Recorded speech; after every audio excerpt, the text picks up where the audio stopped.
all set, Lori? We are on. Okay. It now being 2 o'clock, we can call the August 20th, 2025 meeting of the Laconia Police Commission to order. Please rise for the pledge. I pledge allegiance to the flag of the United States of America and to the republic for which it stands, one nation, under God, indivisible, with liberty and justice for all.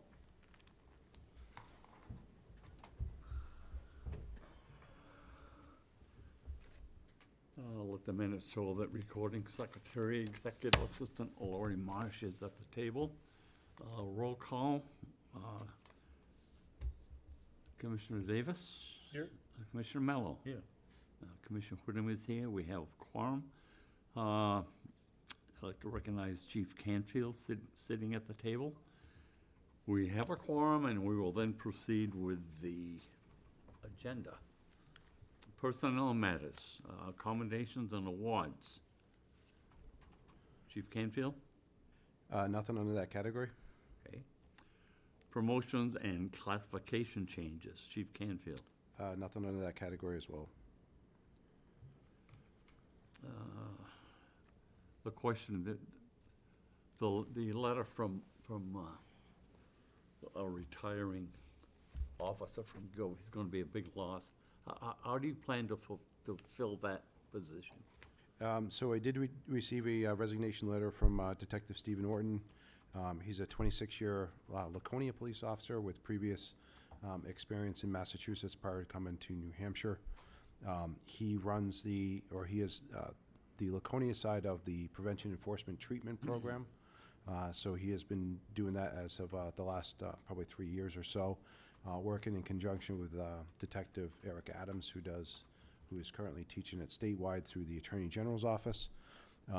At the moment, we look to supplement his primary duties with Eric Adams covering those primary duties, and then we'll look to backfill that in the future. He's going to be a big loss to the department. He absolutely will. Amen. Command staff reports. Support Division, Chief Canfield. Don't have a whole lot for support this month. They are working through the bid process for the new cars that were approved with the budget for the capital improvement program. They're aligning the firearms training and fall firearms training schedule for the fall. Detectives have been extremely busy with several very significant cases. As you saw yesterday, we concluded an 11-month investigation into illegal firearms and narcotics trafficking, which was a very involved case at 24 Beaman Street. We conducted the search and arrest warrants early yesterday morning, with the assistance of 2 separate SWAT teams.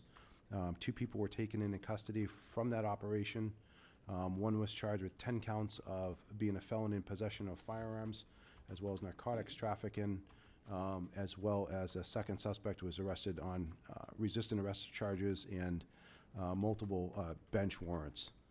This is some really great work by our detective unit in conjunction with the Attorney General's Drug Task Force, our partners at the Federal Bureau of Investigation, Safe Streets Task Force, as well as the operation yesterday, which we worked with our regional SWAT team, the Stratford County SWAT team, as well as we used the assistance of several members of the Guilford Police Department as well.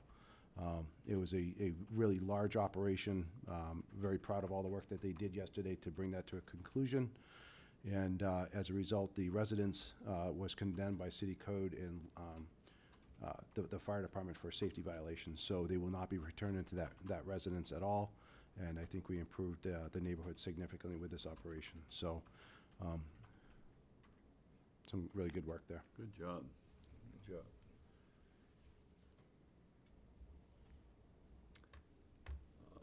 Orders and bulletins. So there's a general order for the New Hampshire TERT, which is a Tactical Emergency Response Team Mobile Command Rally. This is something that dispatcher Amanda Mountford is a member of. This organization can provide assistance to other dispatch centers throughout the state in the event of a large natural disaster or other disaster where we could deploy her to other agencies if they needed the assistance, emergency assistance in their dispatch center. This is an annual rally that is taking place at Gunstock Mountain Resort on September 19th. So she was approved to attend that. And that is all I have for general orders. You know, the new building's going up on Meredith Center Road. Is that only 911 center there, going there? It's combined 911 center and the Lakes Region Mutual Fire Aid. Okay. The state 911 system is statewide. All right. There are two centers, one located in Concord, one located in Laconia. Currently, it's on the state school property. That's being relocated there, as well as fire dispatch, which is a regional dispatch center covering, I think it's about 33 different communities for fire dispatching. Fire dispatch is still in the same building, though the 911 is, though, right? On that? Yes, they're both currently co-housed on the state school property, Yep. and they'll both move over to across from Robbie Mills on Meredith Center I Road. mean, just the one building, it looks like they were putting up maybe it's a temporary building. Yeah, I think there's gonna be a couple different buildings. Two? I just went by it yesterday, so just curious. Yep. Operations Division, Chief Canfield. So they've been working hard in operations. The fall patrol bid scheduling is out and is now complete. We're starting a new initiative with liaison officers, so sometimes there are quality of life issues that develop in different neighborhoods.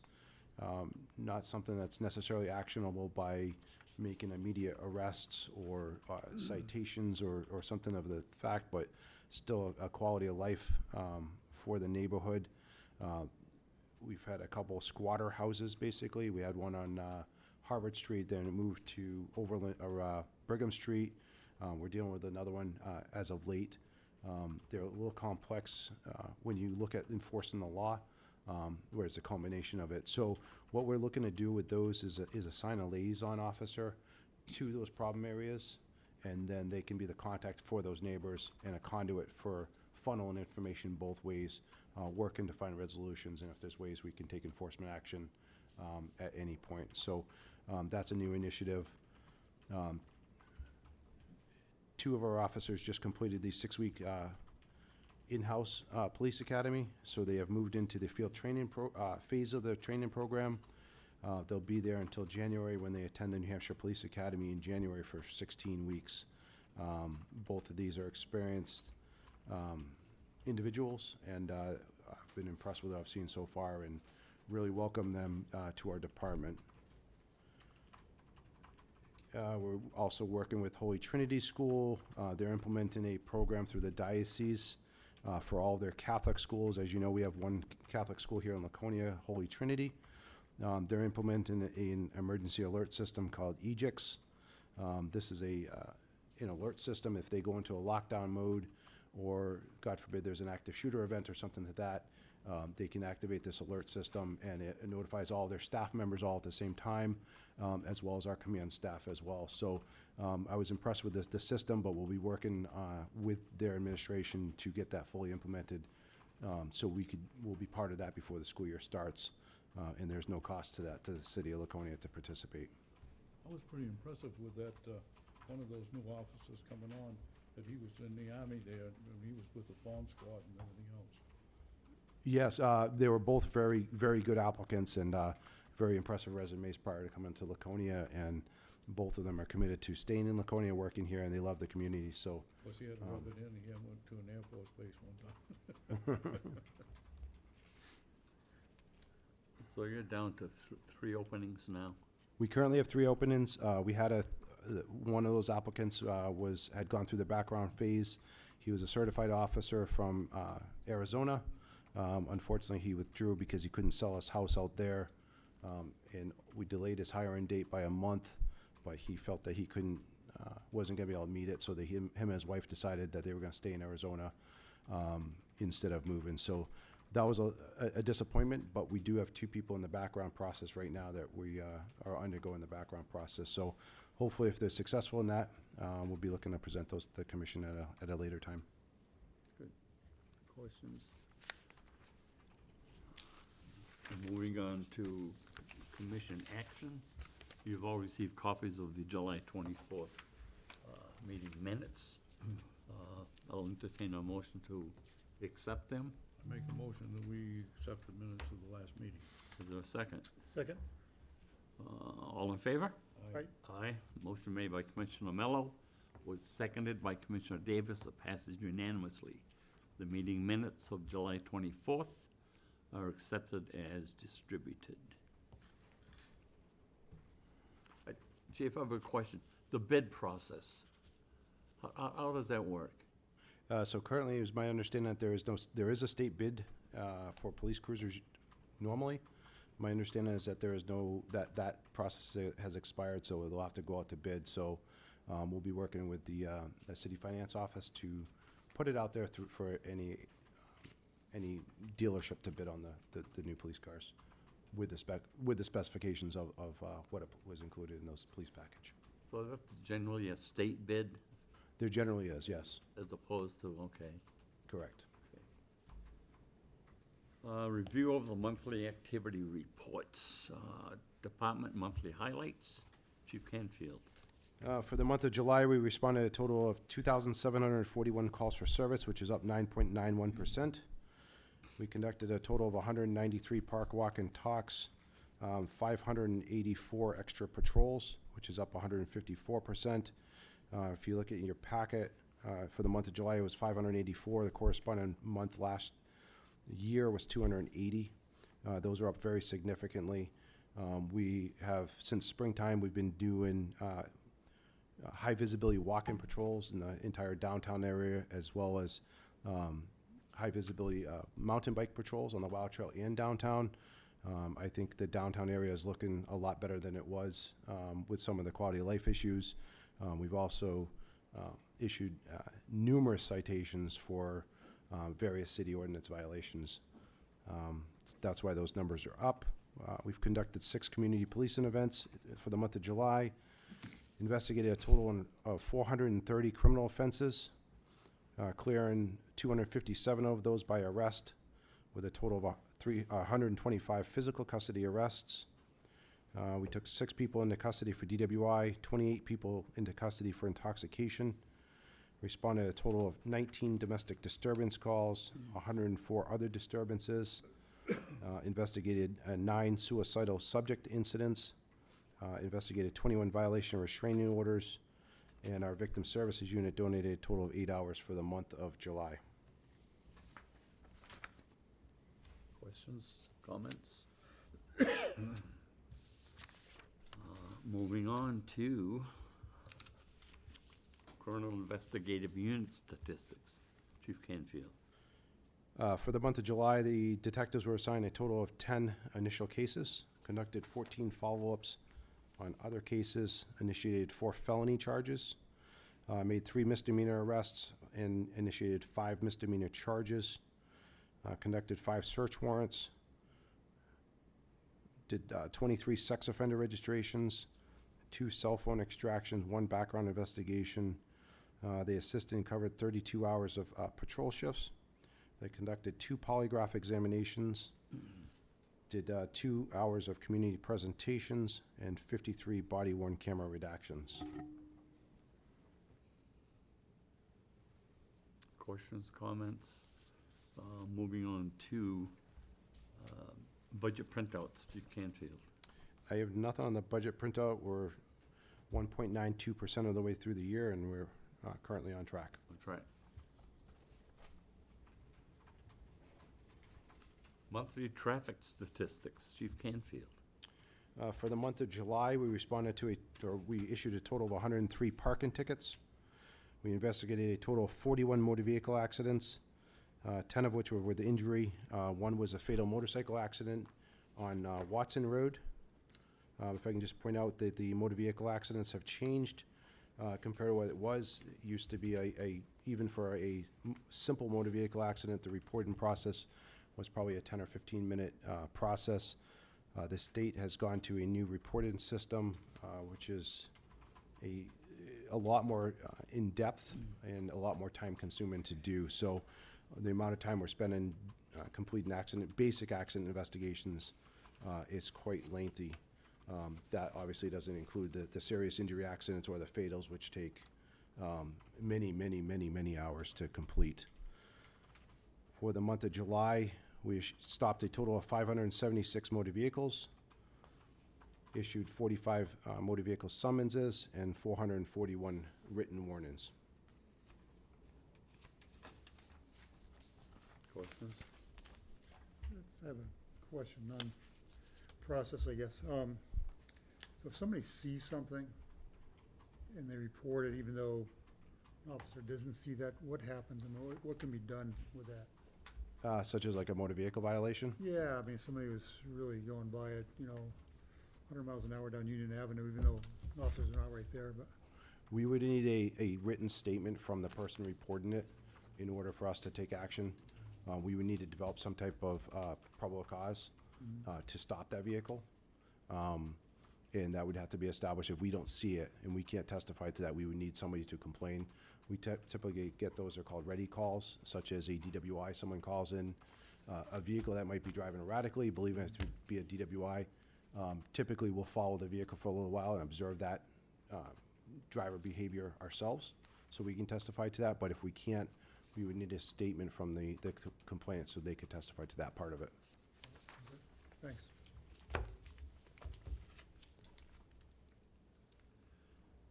Monthly fleet report, Chief Canfield.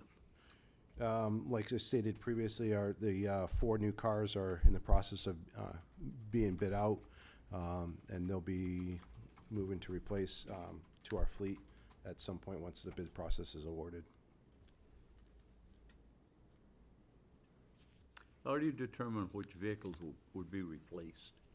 The support division does a rotational based on age and mileage, and then the older cars are weeded out.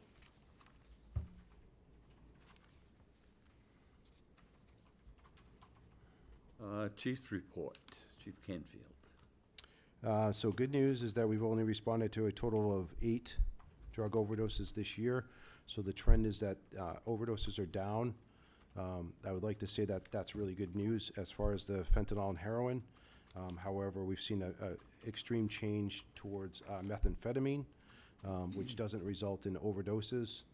However, it does result in much more violent behavior. So there's definitely a shift there, but at least people aren't dying of overdoses as of late. We conducted the National Night Out event last Thursday. This was very well attended. I think we gave out close to 500 hot dogs, and it was a good showing by the community. And again, we brought the Black Hawk helicopter in from the National Guard.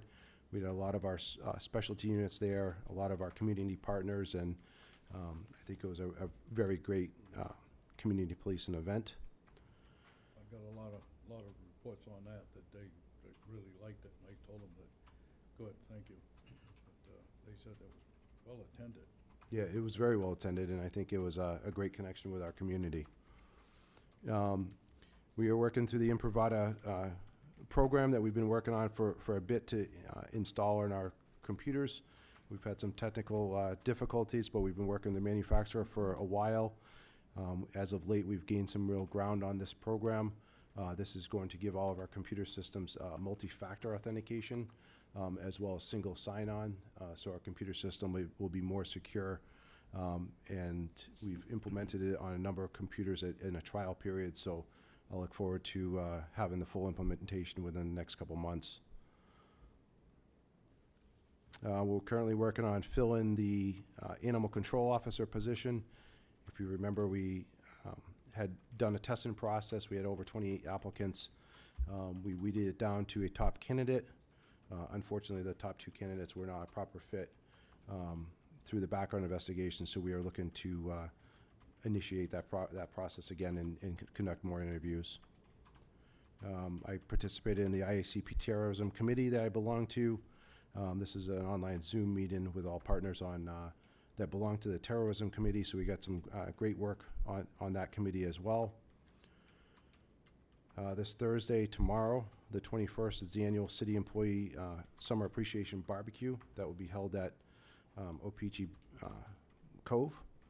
So look forward to welcoming the commission to attend that. That'll be at noontime tomorrow. Lastly, I just want to point out, you have the statistics from the Spider Tech program.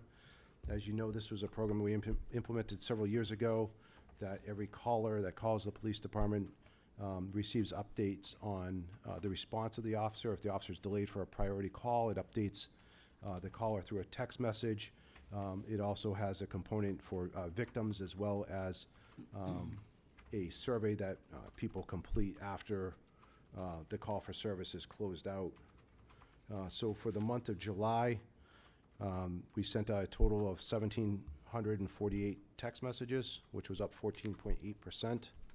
And the survey completion rate was up 1.2%, meaning that 21.9% of the people that received the survey actually completed it, which in the world of survey completion rates, that is very high. I just want to point out on the third page, satisfaction with professionalism of the department was ranked 4.9 out of 5. Overall satisfaction with Laconia Police Department was ranked 4.7 out of 5. And how safe people feel living in the city of Laconia was ranked 3.95 out of 5. So I think, although we can always do better, I think those are pretty good grading results based on those surveys. I think the surveys always run in the high 4s consistently, They are. I mean, highly of the department. we certainly have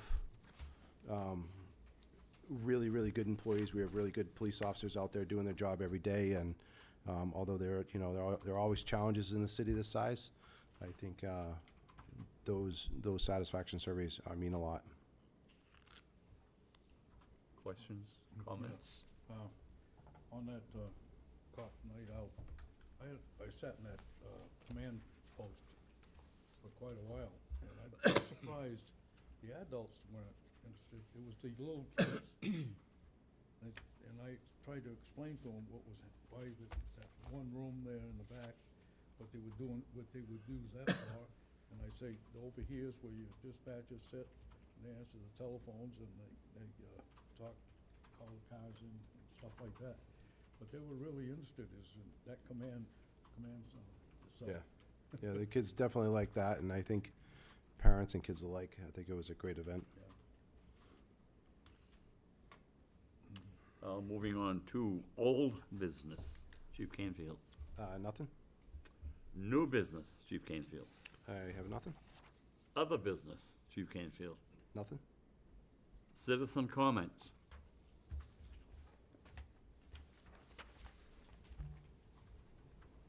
Well, first of all, I'd like to complain, all I got was a glass or a bottle of water nobody offered me any hot dogs. So you can imagine what my citizen survey is gonna say. You want it now?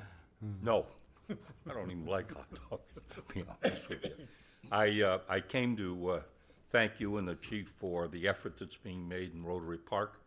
I know the balance of the council feels the same way. This is an important thing that needs to be done. And it's, I think, substantially improved over what it was. We still have a ways to go, but at least we're making a lot of progress. The other thing I would say to you is, I hope, the chief and I have talked, we've all seen the real-time program. I hope you don't let that slide. I hope we keep pushing hard.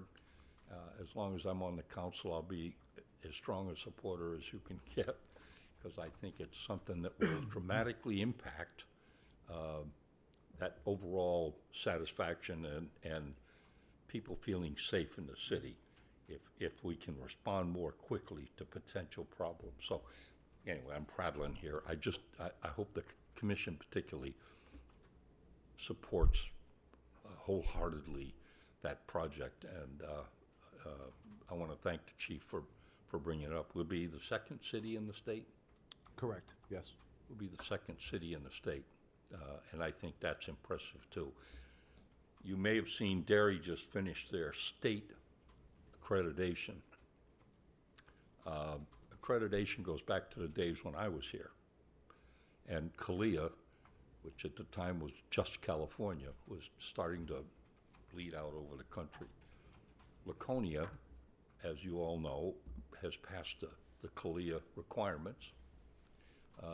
And that's impressive, and I want to thank you all for that. I really do. I know I'm rambling on here, but I got time. We don't meet till 3 o'clock yet, so I can say anything I want. Anyway, thank you all. I mean this sincerely. Thank you for what you've done. Thank him for an above. I wished I could say I did better than him, but I didn't. In fact, I don't come close. He's doing an amazing job. Thank you all. Thank you. Thank you. I have a question, Chief, about the accreditation piece. How does, as I just read in the paper about the state accreditation, how does that interface with CLIA? Are they totally separate processes? Or- It doesn't. CLIA is over 500 standards that must be met on a continual basis. CLIA is made up of a commission of 21 different commissioners, comprised of a cut-through of educated college professors or lawyers. There's a component of law enforcement, but it's an international accreditation. The standards are much higher. The state accreditation process is 100 standards, and these standards are state-specific, whereas CALIA is over 500 and they're international standards. So not taken away from state accreditation at all, because it is better than not having accreditation, but CALIA is is the highest standard that you can get in law enforcement accreditation. Certainly it's a extreme amount of work. We get audited every fall, and they will pull any one of approximately 100 to 125 different standards out of those over 500 standards, and it's a random evaluation of where we're at, and if we're meeting those standards, we're meeting those policies. And every fourth year, there's an on-site visit where they examine all of our standards, as well as interviews on site, as well as tours of the police station, and to ensure that we're meeting those standards. So I'd say that the standards are much higher than the state accreditation level. Do they overlap, though? I mean, there must be some overlap with some of the standards, or are they I totally? yes, I think some of them are. You know, I have 100. You probably hit some of the bigger ones. Yeah. I know that the standards are not developed by CALIA. Those standards were developed by a group that was developed from the LEAC Commission, the Law Enforcement Accountability and Transparency Act that was created by Governor Sununu. So where they got those standards from, I don't know, but I know that they're state-specific and created by the governing board that they created here in the state of New Hampshire. I think Laconia was one of the first agencies in the state years ago to be accredited by CALIA. Certainly one of the Four? yeah, I don't know exactly where we fell number-wise, but last I checked, there was probably fewer than 15 out of over 200 law enforcement agencies in the state that are CALIA accredited. Certainly, there is a lot of work in maintaining those standards, but when you look at the professionalism of policing and the way we police here in Laconia and the standards that we follow, I don't think there's any arguing that CALIA is the way to go. Anything else? Moving on to confirmation of the next meeting date.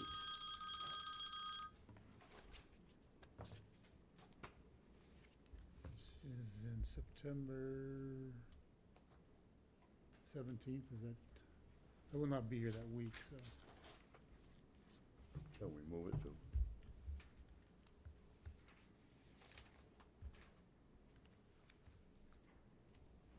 '24th or Could we do 23rd or 25th? Gonna be in Concord on the 24th. It's Okay. Got that close, but. 25th works for me. When is it?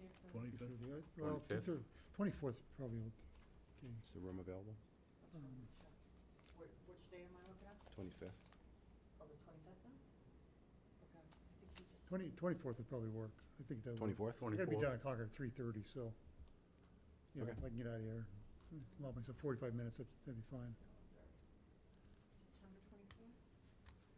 There's nothing planned September 24th. Yeah. 24th, So at 2? 2 We o'clock. do 1:30? Works for me. I don't know, just, I mean, you don't have to change the schedule for me, but just, if you could do 1:30, it'd be great. 1:30? 1:30. 1:30 works for me. 30? 1:30? Perfect.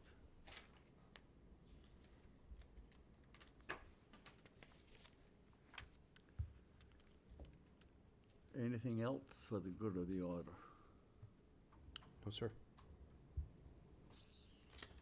Hearing none, I'll entertain a motion. Make a motion, we adjourn. Second? Second? All in favor? Aye. Aye. Motion made by Commissioner Mello, was seconded by Commissioner Davis, passes unanimously. The meeting was adjourned at 2:31 PM.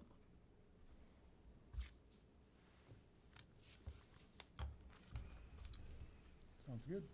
Doing your water skiing? Did you boat on the